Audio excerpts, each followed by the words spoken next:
ఏమైనా కానీ సరే ఖచ్చితంగా దానికంటూ ఈ రోజైతే మాత్రం మీ ఇంట్లో జరిగి తీరుతుంది. దానికోసం ఒక ప్రణాళిక అనేది మాత్రం సిద్ధం చేసుకుంటారనమాట. దానికి ఈరోజు నాంది పడబోతుంది. ఇక మిగతా శుభవార్త ఏంటి అంటే గనక నువ్వు కొన్ని దానికంటే పరిహారాలు చేసుకుంటావు. ఖచ్చితంగా నీకు పాటించవలసి ఉంటుంది కనుకనే చెప్తూ ఉన్నాను. ఈరోజు నువ్వు అంటే దుర్గమ్మగా నేను చెప్తున్నది ఏంటి అంటే నువ్వు జాగ్రత్తగా వినాలమ్మా.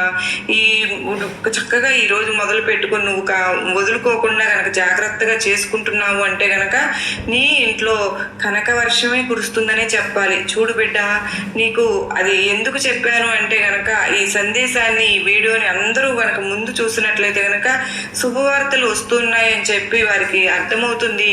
వీరికి మంచి గుడ్ న్యూస్ అందుతాయి, శుభవార్తలు రాబోతున్నాయని మీకు అందరికీ అర్థమవుతుంది. అలా అర్థమైంది అంటే ఆ సమయంలో వాటిని జరగనివ్వకుండా కొంతమంది అడ్డుకుంటారు కనుక మీరు జాగ్రత్తగా ఎంతే నరదిష్టికి నరలాలు పగులుతాయి అనే సామెత ఉండనే ఉంది కదమ్మా. కనుదృష్టి కూడా ఒక్కొక్కళ్ళది అలాగా అనిపిస్తుంది. ఈర్ష్య అసూయలతో ఒక్కొక్కసారి అలా వచ్చిన ప్రభావం మన మీద వస్తూ ఉంటుంది కనుకనే వెనక్కి వెళ్ళే అవకాశాలు కూడా ఉంటాయి బిడ్డ. అంత మాత్రమే కాదు, కొంతమంది నీతో మంచిగానే ఉంటారమ్మా, కానీ వాళ్ళు చాటుగా ఏమంటే మంచిగా మన దగ్గర అన్నీ చెప్పించుకుని తరువాత వాళ్ళు ఈర్ష్య ద్వేషాలకు లోనవుతూ ఉంటారు. నువ్వంటే పడని వాళ్ళు, గిట్టని వాళ్ళు, కల్మషం ఉన్న వాళ్ళు ఏం చేస్తారో తెలుసా? ఇంతటి శుభవార్తలు జరుగుతూ ఉన్నాయి వీళ్ళ జీవితంలో, మాకే ఏమీ జరగటం లేదు, ఎక్కడొచ్చింది కనుక వీలైనంత వరకు కూడా నువ్వు వాళ్ళకు దూరంగా ఉండాలి.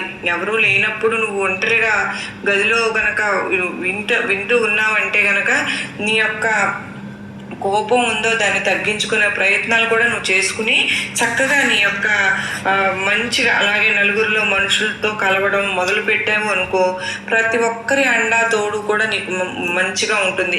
నీకు సహాయం కూడా ఉపయోగపడుతుంది వాళ్ళ ద్వారా. కనుక నువ్వు ఎవరితో కూడా కలవడానికి అంతగా ఇష్టపడటం లేదు కనుకనే చెప్పాను.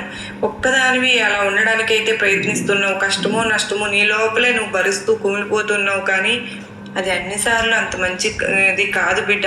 ఒక్కొక్కసారి భరించలేని బాధని ఉన్నప్పుడు నీ అయిన వాళ్ళతో నీ మనసును చాలా దగ్గర వాళ్ళతో నీ సమస్యను పంచుకున్నావు అంటే భారం దిగిపోతుందమ్మా. నువ్వు ఏదైనా కష్టం నుంచి బయటపడటానికి ఏదైనా సరే మార్గం చెప్తారు వాళ్ళు.